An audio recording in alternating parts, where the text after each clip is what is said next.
mayroong lumabas na documentary series dito sa national TV sa Denmark na kung saan ay tinatalakay ang masaklap na naging karanasan ng 3 Filipino nurses. Buong tapang na inireklamo ng mga kababayan natin ang mga pang-aabuso sa kanila ng kanilang amo. Ang amo nilang ito ay siya rin mismong direktor ng ahensya o agency na kanilang inaplayan. Hindi ko man maikwento ang kabuuan ng mga naging karanasan ng ating mga kababayang nurses, ay akin namang ibabahagi sa inyo kung ano ang naging mga dahilan, ang mga naging palatandaan ng pang-aabuso, kung paano ito napigilan at nilabanan ng ating 3 kababayang nurses. Ang kinahinatnan ng mga karanasang ito ng pang-aabuso ay aking ibabahagi sa inyo batay lamang sa mga napabalita at napalabas sa national media dito.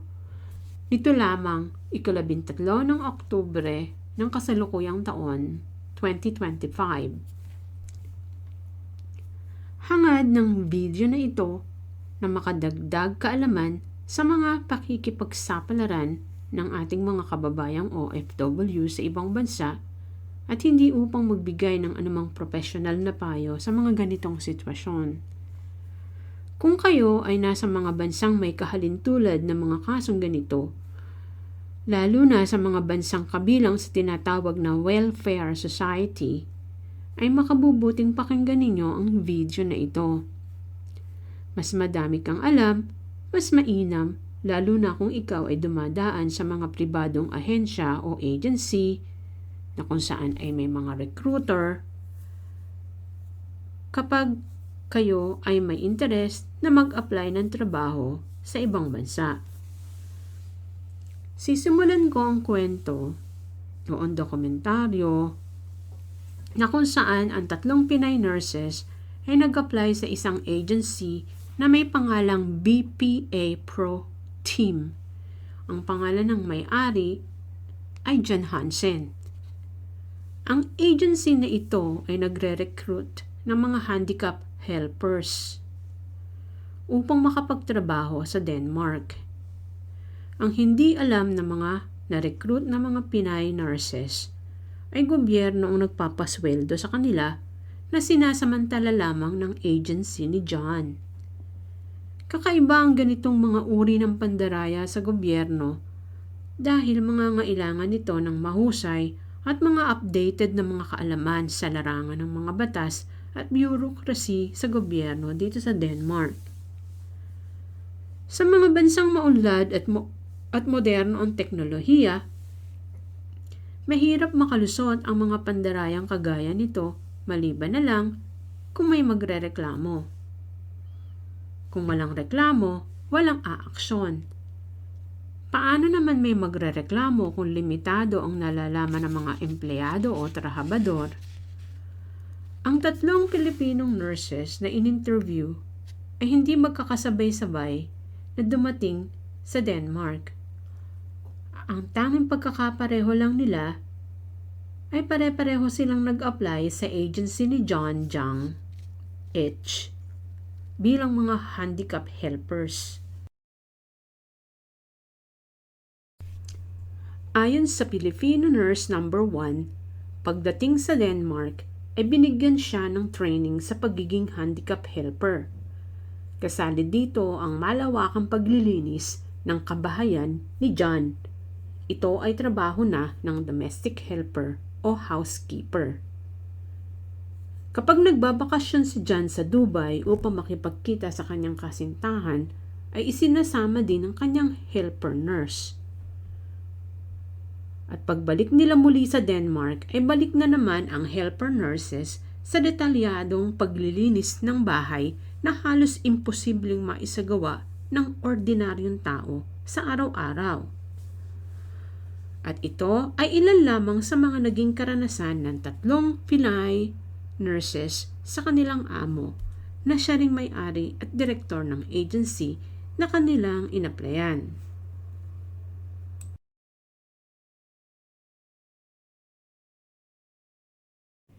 Noong hindi na nakayanan ng Pinay Nurse number 1, ang ginagawa sa kanya ay tumawag siya sa pulis at agad naman itong umaksyon. Ipinasa siya ng awtoridad sa crisis center at doon siya pansamantalang tumira sa shelter habang pinag-aaralan ng kanyang kaso.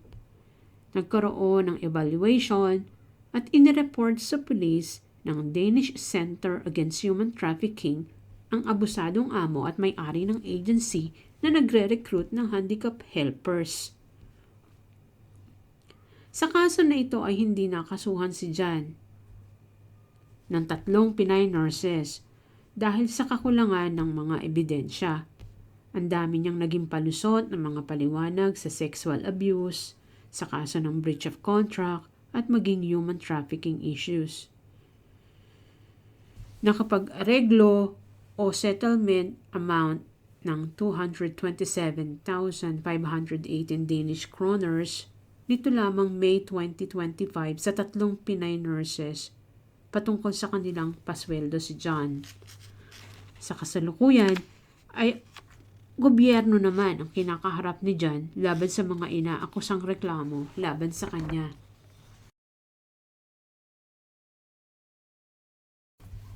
Ating alamin ang mga palatandaan ng pang-aabuso sa dokumentaryo na ito.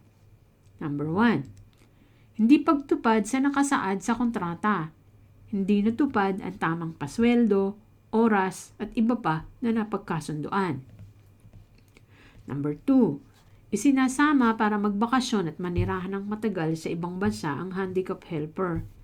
Hindi kasi pwede basta magtrabaho sa ibang bansa ang mga employed dito sa Denmark para mag-alaga ng mga may kapansanan ng matagal habang nagbabakasyon at lalo na kung ito ay walang pahintulot ng lokal na gobyerno. Kailangan may batayan ito sa labor laws ng bansa. Number 3. Ipinahihiram sa mga kapamilya at mga kaibigan ng handicap helper upang magtrabaho ng libre. Black jobs o itim na trabaho ang tawag dito. Nagbabayad ng cash pero hindi nagbabayad ng buwis at wala ring coverage ng insurance. Number 4. Sexual abuse. Bakit kailangan na ang handicap helper ang maglilinis ng pribadong parte ng katawan ng may kapansanan kung kaya namang maglinis mismo yung may kapansanan gamit yung sarili niyang mga kamay?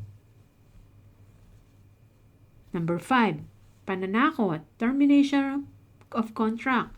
Ang pag-terminate ng kontrata ay kailangan may legal na dahilan. Hindi maaaring basta mag-terminate ng trabahador kung walang legal na dahilan. May idinidepositong pera sa bank account mo, pero inuutusan ka din na ipadala sa ibang tao na hindi mo naman kaano-ano.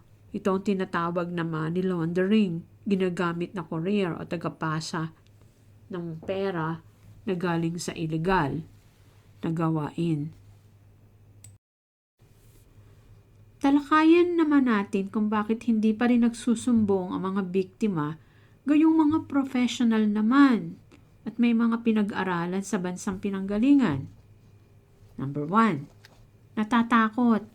Baka baliktarin o kasuhan ng amo o agency, pagbintangan ng magnanakaw o kung ano man ang pwedeng maikaso. Number 2. Nahihiya kasi ide-deport sila pabalik sa kanilang bansang pinanggalingan. Mapapahiya sa pamilya at sa mga kaibigan at mawawalan din sila ng kabuhayan. Number 3. Walang masyadong kakilala dito o kapamilya, mga kaibigan sa Denmark na maaaring tumulong at matirhan pansamantala kung magkaproblema sila. Number 4. Kawalan ng mga kaalaman sa batas sa bansang kasalukuyang tinitirhan at pinagtatrabahuhan. Paano ba masusolusyonan ang problema? Depende sa gusto mong mangyari sa kaso mo, ito ang maaari mong gawin. Number 1. Magmiyembro ka ng labor union sa propesyon na kinabibilangan mo. Kapag ikaw ay miyembro na, makipag-appointment ka upang ipakita at nang ma-review nila ang iyong kontrata kung ito ay naaayon sa batas. Dito pa lang ay mapapayuhan ka na agad ng mga eksperto ng samahan sa mga dapat mong gawin. At kung kinakailangan ay tatawagan nila at kakausapin ang pinagtatrabahuhan mo para maipatupad ang mga nakasaad sa kontratang pinagkasunduan, at kung hindi ay kakasuhan nila ang agency o employer mo bilang paglabag sa mga batas at sa mga paglabag sa mga karapatan ng mga manggagawa sa Denmark. Number 2, kung hindi ka naman miyembro ng labor union, ay pwede kang humingi ng appointment sa mga abogado nagbibigay ng libreng serbisyo sa mga mamamayan. Magtanong-tanong sa mga international organization, sa internet, mag-research ka, sa Philippine Embassy. Bibigay din sila ng information doon. Sa mga kaibigan mo, magtanong-tanong.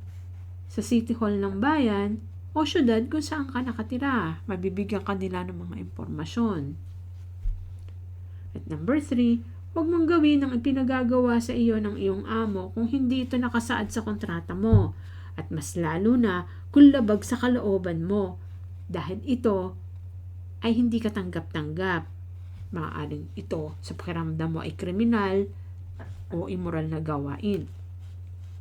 At kung takutin ka na ite-terminate ka, palalayasin ka o sasaktan ka, huwag ka basta matakot. Isumbong mo sa union mo o isumbong mo sa pulis.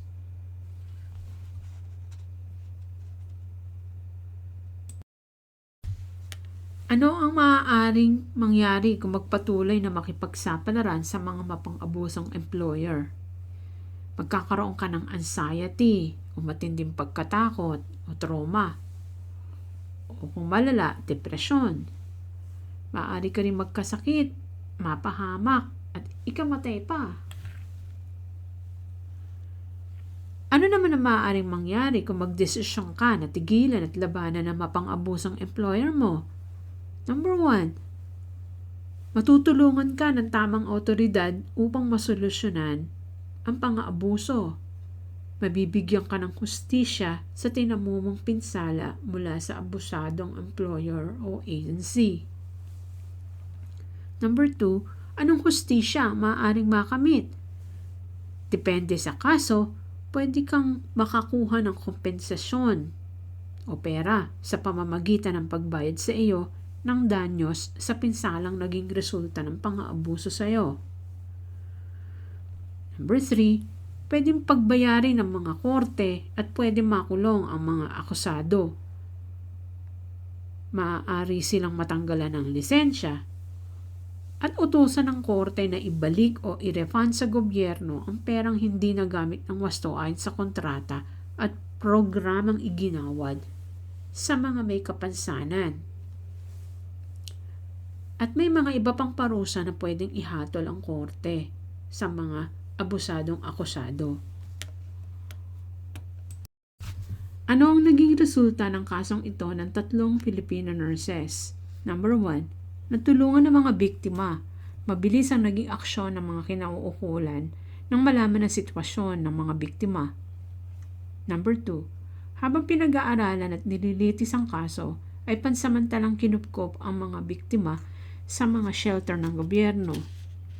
Number 3, hindi na parusahan ang biktima sa kaso ng sex abuse dahil sa kakulangan ng ebidensya. Mahirap mapatunayan ito kasi bawal mag-video kapag nasa oras ng trabaho. Kaya kung walang basihan sa batas, mahihirapang patunayan talaga ito. Kaya kung may pinagagawa ang employer mo o yung may kapansanan na pasyente mo, na sa palagay mo naman, kaya nilang gawin sa sarili nila, ay tanggihan mo na agad at panindigan mo ang desisyon mo kahit na ano ang mangyari. Number 4, naireklamo ng human trafficking, social bedrawery o pandaraya sa gobyerno ang employer-owner. Number 5, nagkaroon ng focus ang gobyerno sa mga ipinatutupad na programa sa mga may kapansanan at kasalukuyang pinag-aaralan kung anong panukala ang makakapagpabago ng sistema upang maiwasan ang mga pandaraya at pang-aabuso sa programa, sa pera ng gobyerno, sa mga biktima at gayon din sa batas.